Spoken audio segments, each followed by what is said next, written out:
बच्चों, आज के इस वीडियो में आपका बहुत बहुत स्वागत है। मैं आपको गद्य खंड का तीसरा पाठ पढ़ाने चल रही हूँ, जो कि तातारा वामेरो कथा है। अंडमान निकोबार की ये कथा है, जिसमें तातारा और वामेरो की प्रेम कथा का वर्णन किया गया है।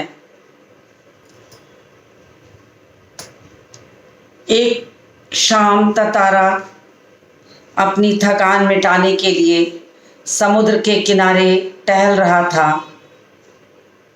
तभी उसे दूर से कहीं एक गाने की धुन, एक गीत की धुन, आवाज़, बोल सुनाई पड़ते हैं। और अचानक तातारा को ये लगता है कि जैसे उस गीत की मधुरता में वो कहीं खिंचा जा रहा है, और वो आवाज़ के सहारे बढ़ते हुए उस स्थान पर पहुंच जाता है जहां पर एक युवती एकटक ढलती हुई शाम का सूरज का सौंदर्य, उसकी रंग बिरंगी सौंदर्य भरी किरणों को समुद्र पर पड़ती देखकर अपने गाने को गाई जा रही थी कि अचानक एक समुद्र की ऊंची लहर आकर उसे भिगो देती है और उसका गाना उसी जगह रुक जाता है। गाने का रुकना था कि तातारा ने उस युवती के सामने बिना कुछ बोले, बिना कुछ कहे अपना निवेदन सामने रख दिया कि तुमने गाना क्यों रोक दिया, गाओ ना। कोई परिचय तातारा और वामेरो के बीच नहीं हुआ था।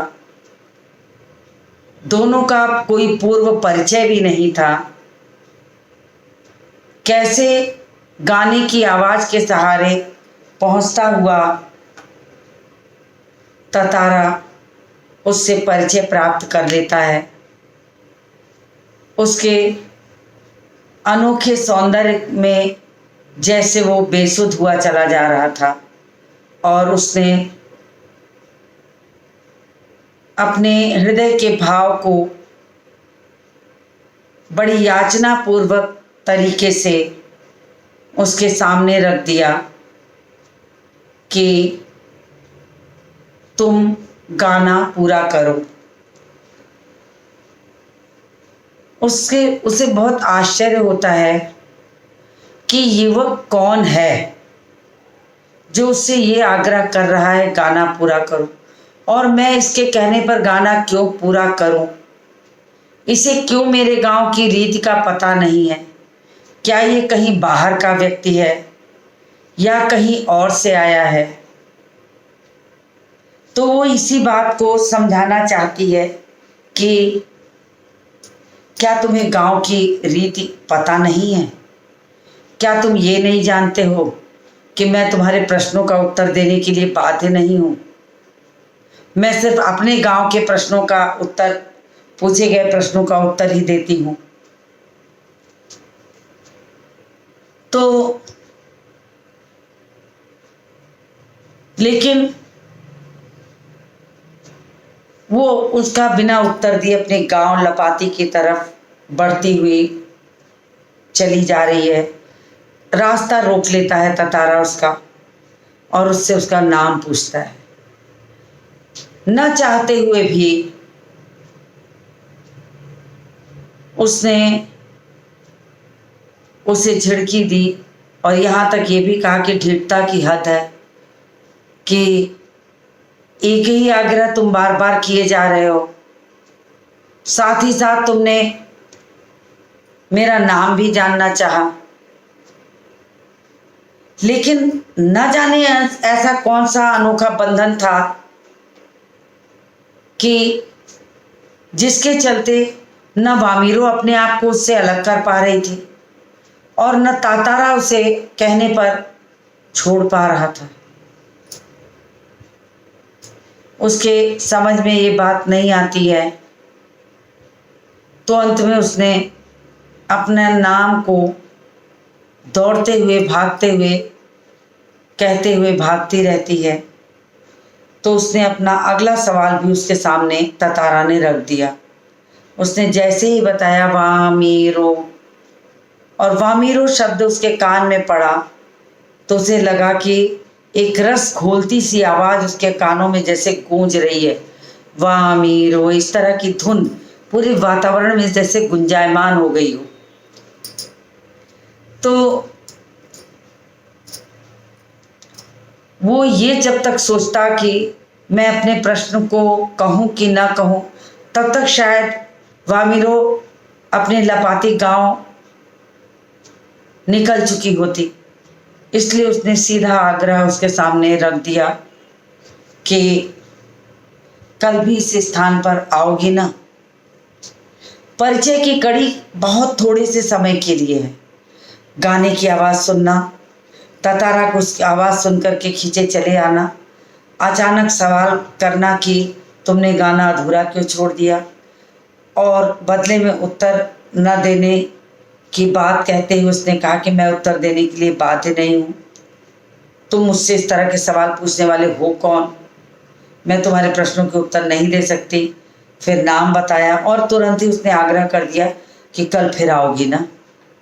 ये प्रेम के कुछ क्षण में अचानक इतनी प्रगाढ़ता आ जाना, जिस प्रेम को न ततारा समझ पा रहा था और न वामीरो, और वो बिना कुछ जवाब दिए दौड़ती भागती अपने गांव लपाती की ओर चली आती है।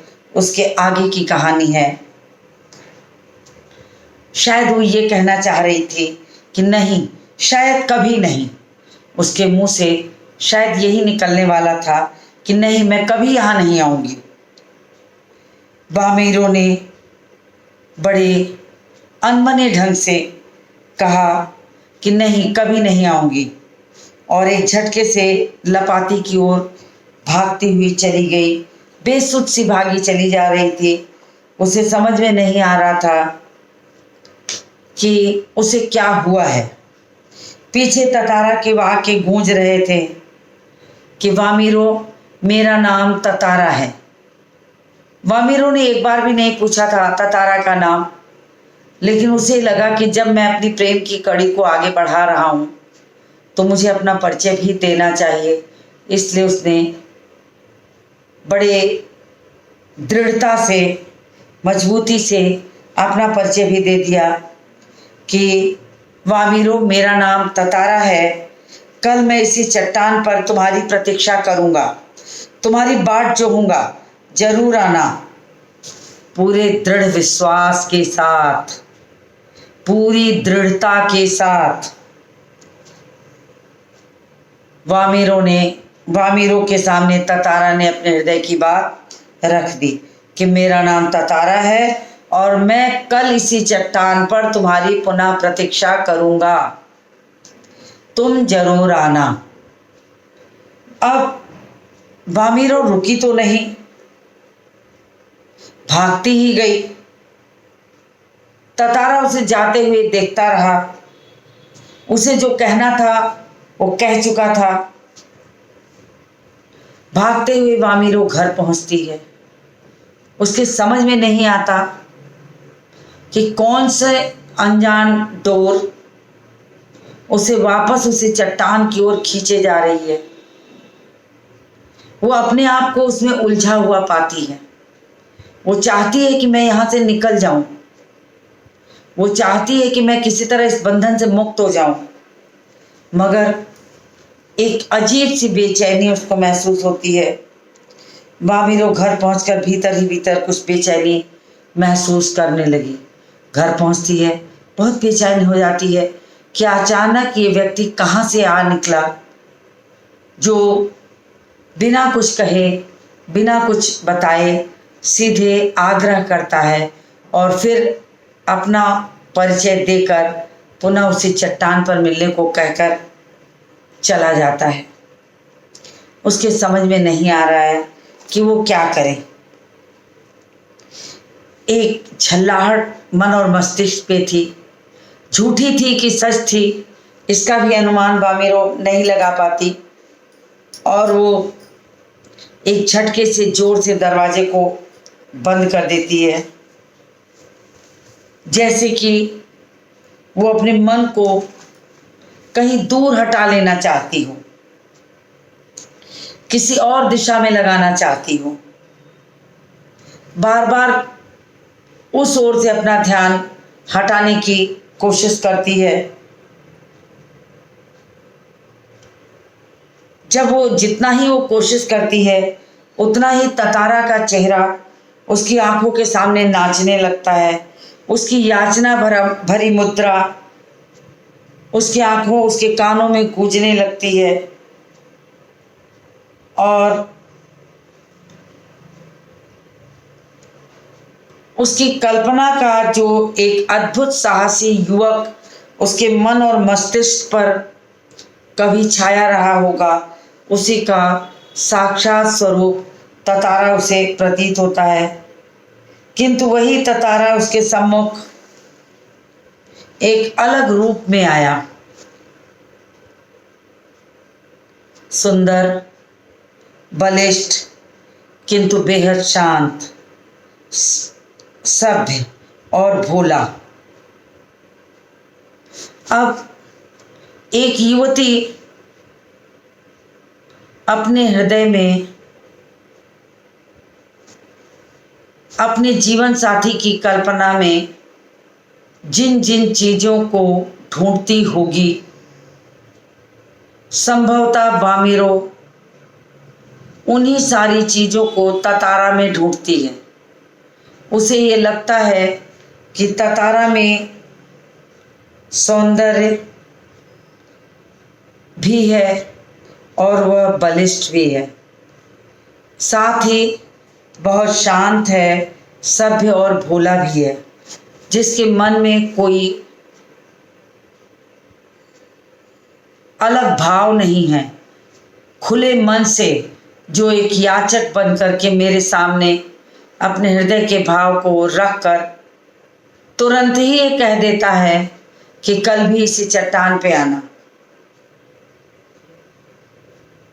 अब युवती के ये समझ में नहीं आता है कि वो क्या करे।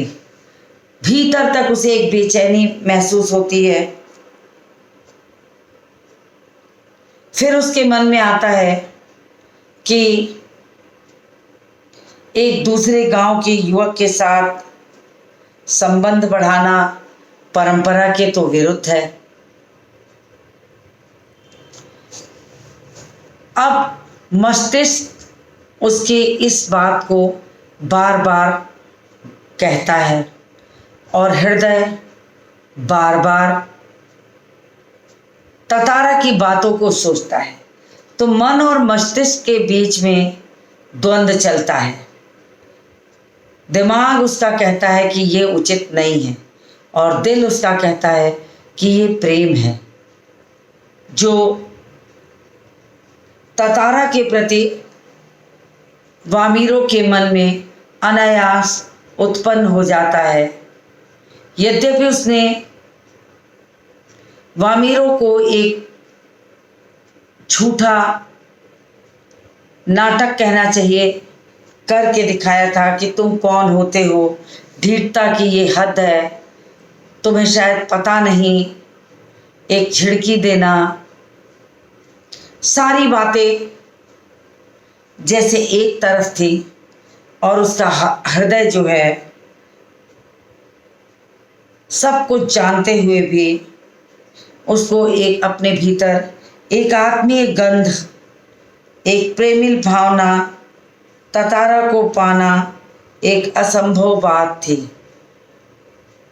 ततारा के प्रति एक आत्मीय प्रेम उसे महसूस तो होता है,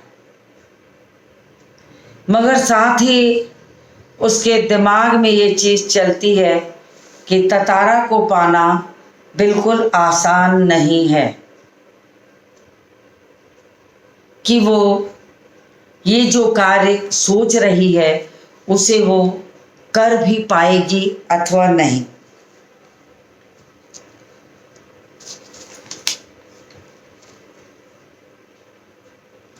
तो बावजूद इसके एक आत्मीय गंध और प्रेमिल भावना के ततारा को पाना एक असंभव बात थी। अब उसके मन को उसके मस्तिष्क ने समझाया कि ततारा को पाना इतना आसान नहीं है। एक स्त्री के लिए अपने रीति रिवाज और परंपराओं को तोड़ना बहुत कठिन कार्य है। संभवतः वामीरो भी इसी उधेड़बुन में पड़ी थी कि वो अपनी हृदय की बात सुने अथवा अपने मस्तिष्क की बात, क्या उसके लिए सही है। उसका मस्तिष्क, उसका दिमाग, उसके दिल को ये समझाता है कि ये उचित नहीं है, उसे भूल जाना श्रेष्ठकर है। किंतु उसका हृदय जानता है कि ये बहुत कठिन कार्य है, असंभव कार्य है। वो संभवतः ततारा को पहली ही नज़र में जैसे सम्मोहित होकर चली गई, खिंची चली गई थी। वहाँ से लौट के आना वामीरो के लिए अब कठिन सा प्रतीत हो रहा था। बार बार ततारा उसकी आंखों के सामने था। वो जितना अपना मन उसकी तरफ से हटाने की कोशिश करती, उतना ही उसका खिंचाव, उतना ही उसका बंधन कसा होता चला जाता था। उसके समझ में ये बात नहीं आती कि वास्तव में मैं अपने आप को उस प्रेम के बंधन में से कैसे मुक्त करूं। और उसके आंखों के सामने ततारा का स्वरूप सामने था, निर्निमेष याचक की तरह प्रतीक्षा में डूबा हुआ। एक टक उसकी आंखें जैसे वामीरो के चेहरे की ओर उठी हुई थी, एक टक उसे निहार रहा था। और उसकी आंखों के सामने वो दृश्य घूम जाता है कि उसी चट्टान पर प्रतीक्षारत ततारा संभवतः बैठकर उसकी प्रतीक्षा करेगा और एक अनजानी डोर में बंधी हुई वामीरो खुद को उससे अलग नहीं कर पा रही है। किसी तरह उसने रात तो व्यतीत की। शाम भागते हुए लपाती से घर आना, शाम से रात का समय हो जाना और इसी उधेड़बुन में हो जाना कि क्या सच में ततारा ही उसके हृदय में वास करता है? क्या सच में वो ततारा को ही अपने हृदय से चाहती है? किसी तरह उसने रात व्यतीत की। ततारा और वामीरो दोनों ही व्यथित थे। दोनों ही इस बात को जानते थे कि रीति रिवाज और परंपराओं को तोड़ना इतना आसान नहीं है। तो दोनों दुखी थे।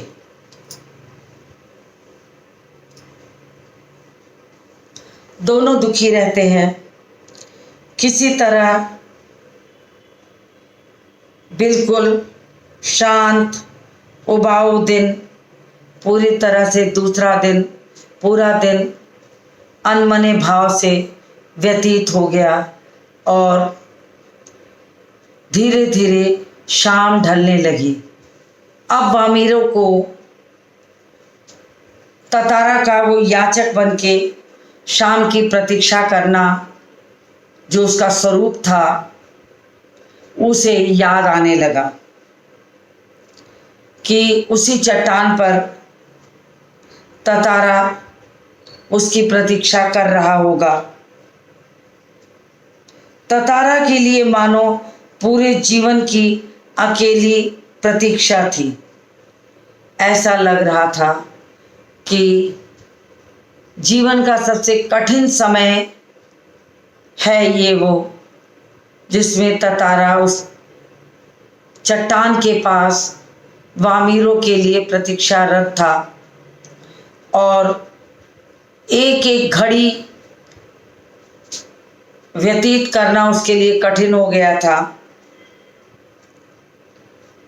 दिन बहुत उबाऊ लग रहा था। उसके गंभीर और शांत जीवन में ऐसा पहली बार हुआ था। उसने इससे पहले ऐसी स्थिति को कभी भी महसूस नहीं किया था कि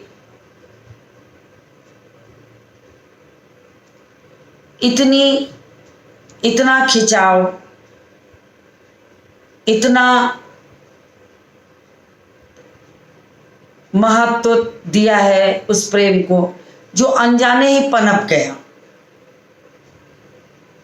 न कोई परिचय, न कोई स्रोत, एक गाने की आवाज से बंधा हुआ ततारा, सामने अपार सौंदर्य से, अप्रतिम सौंदर्य से भरी एक खड़ी युवती जिसको समुद्र की लहरों ने ऐसे भिगोया कि उसका गाना अचानक बीच में टूट गया। सम्मोहन पाश में बंधा हुआ ततारा जैसे अचानक जग गया हो तंद्रा से, और उसने निवेदन किया कि तुमने अपना गाना बीच में क्यों रोक दिया, पूरा करो ना। तो ये बात यहाँ पर मुख्य रूप से दिखाई पड़ती है कि जीवन में ततारा की एकदम हलचल मच गई है। वह अचंभित था, साथ ही रोमांचित भी। दिन ढलने के काफी पहले वह लपाती की उस समुद्री चट्टान पर पहुंच गया। प्रेम ऐसा तत्व है जिसे पाने के लिए व्यक्ति को अपना एक एक पल व्यतीत करना बहुत कठिन हो जाता है। निश्चित दिए समय से पहले पहुंचकर समय व्यतीत न होने पर प्रतीक्षारत कि वो समय कब आएगा कि वामीरो उसे दूर से आती हुई दिखाई पड़ जाए, वो बिल्कुल बेचैन सा, व्याकुल सा एक एक घड़ी व्यतीत कर रहा था और उसका वामीरो की प्रतीक्षा में एक एक पल पहाड़ की तरह बीत रहा था। भारी लग रहा था। ऐसा लग रहा था जैसे घड़ी की सुइयां कहीं आकर रुक गई हो, समय ने कहीं ठहराव ले लिया हो, वक्त आगे बढ़ ही नहीं रहा था। और एक एक पल पहाड़ की तरह भारी हो गया था। तभी उसके मन में एक आशंका भी दौड़ रही थी। प्रेम के साथ आशंका का होना बिल्कुल स्वाभाविक बात है। तो चूंकि उसका प्रेम वामीरो के प्रति था तो आशंका होना भी बिल्कुल स्वाभाविक था। उसके मन में बस एक सवाल गूंज रहा था कि अगर वामीरो ना आई तो। अब इस तो के आगे जितना बड़ा प्रश्न चिन्ह लगा था कि संभवतः वह प्रश्न चिन्ह उसके जीवन के निर्णय के लिए लगा था कि उसे क्या करना होगा। ये निर्णय उस प्रश्न चिन्ह के साथ जुड़ा था। वह कुछ निर्णय नहीं कर पा रहा था। इस तो के बाद रुका हुआ आधा वाक्य, वो कुछ भी निर्णय नहीं कर पा रहा था कि अगर वामीरो नहीं आई तो वो क्या करेगा। उसके मन में जैसे एक खिंचाव वामीरो के प्रति, एक ऐसा लगाव, एक ऐसा खिंचाव आ गया है कि वो अपने आप को उससे अलग नहीं कर सकता।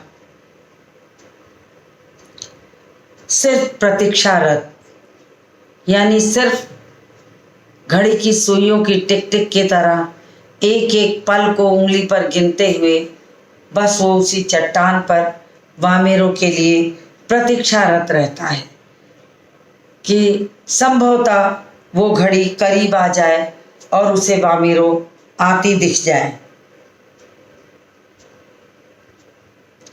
बस आस की एक किरण थी जो समुद्र की देह पर डूबती किरणों की तरह कभी भी डूब सकती थी।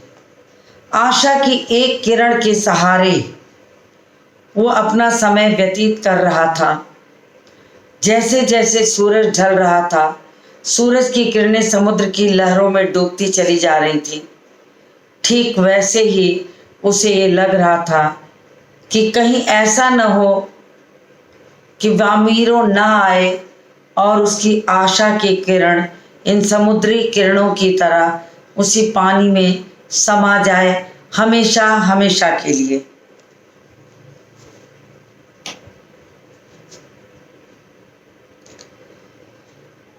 बस आस की एक किरण थी जो समुद्र की देह पर डूबती किरण की तरह कभी भी डूब सकती थी। वह बार बार लपाती के रास्ते पर नजरें दौड़ाता। जब कोई व्यक्ति किसी की प्रतीक्षा में होता है तो जैसे लगता है कि समय कहीं ठहर गया हो और वक्त बीत ही नहीं रहा है। ऐसे में आंखें बस टकटकी बांधे उस रास्ते पर खड़ी रहती हैं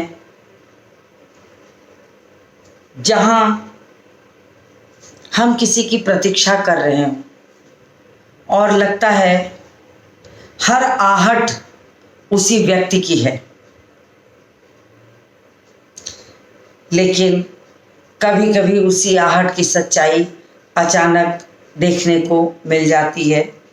तो सहसा नारियल के झुरमुटों में उसे एक आकृति कुछ साफ हुई, कुछ और। फिर सहसा उसे लगता है कि नारियल के झुरमुट से एक आकृति उसे दिखाई पड़ रही है और वो आकृति छाया की तरह धीरे धीरे उसकी तरफ बढ़ रही है। और जैसे जैसे उसकी तरफ बढ़ रही है उस आकृति का स्वरूप उसे बिल्कुल साफ सुनाई देता है, दिखाई देता है, पदचाप समझ में आता है। तो उसे ये पूरा विश्वास हो जाता है कि निश्चित ही ये वामीरो ही होगी। उसका आत्मविश्वास, उसका हृदय बोलता है। उसके विश्वास की आवाज उसके हृदय से निकलती है कि निश्चित ही वो वामीरो ही होगी। लगा जैसे वह घबराहट में थी। चूंकि रीति रिवाज और परंपराओं को तोड़कर छुपते छुपाते लपाती से वो उस चट्टान की ओर आई थी, तो उसके अंदर एक घबराहट थी, एक डर था कि कहीं उसे कोई देख न ले, कहीं कोई उसे ततारा के साथ देख न ले। वो अपने आप को झुरमुटों में छिपाती हुई धीरे धीरे आगे बढ़ती है और ठिठक गई। अचानक ठिठक कर वहाँ खड़ी हो जाती है। न ततारा कुछ बोलता है, न वामीरो कुछ बोलती है, दोनों शब्दहीन। कुछ बोलने को नहीं है। प्रेम के अथाह सागर में भावनाएं डूब रही हैं, मगर कहने के लिए वाणी के पास शब्द नहीं है। क्योंकि उस जमाने का जो प्रेम था वो इतना छिछला नहीं होता था कि बातों और वाणी में बांध कर बक दिया जाए। उसकी अनुभूतियां होती थी, उसे महसूस करना होता था। तो दोनों ही शब्दहीन चुपचाप खड़े रहे। कुछ था तो दोनों के भीतर बह रहा था, यानी दोनों के भीतर प्रेम का एक जो संचार था वो उसके भीतर महसूस हो रहा था। और एकटक निहारते हुए वे जाने कब तक खड़े रहे, कब तक एक दूसरे को निशब्द अपलक एकटक निहारते हुए वे खड़े रहे, उन्हें इसका पता भी नहीं लगा और सूरज समुद्र की लहरों में कहीं खो गया। अर्थात शाम से अंधेरा हो गया, सूरज डूब गया। अचानक अंधेरा बढ़ता देखकर वामिरो सचेत हो जाती है और घर की तरफ दौड़ पड़ती है। ततारा अब भी वहीं खड़ा था, निश्चल और शब्दहीन। यानी कि जैसे ही वामिरो की चेतना वापस आती है, उसे लगता है कि उसे बहुत देर हो गई है, उसे वापस जाना चाहिए और वो भाग करके अपने गांव की तरफ आती है। बिल्कुल शब्दहीन, कुछ समझ में नहीं आता और वो भागते हुए अपने घर की ओर चली जाती है। ततारा उसी जगह खड़ा उसे निहारता रहता है। तो मैंने आपको यहाँ तक की कहानी पढ़ा दी और इसके शेष अंश को लेकर मिलती हूँ आपसे अगले वीडियो में।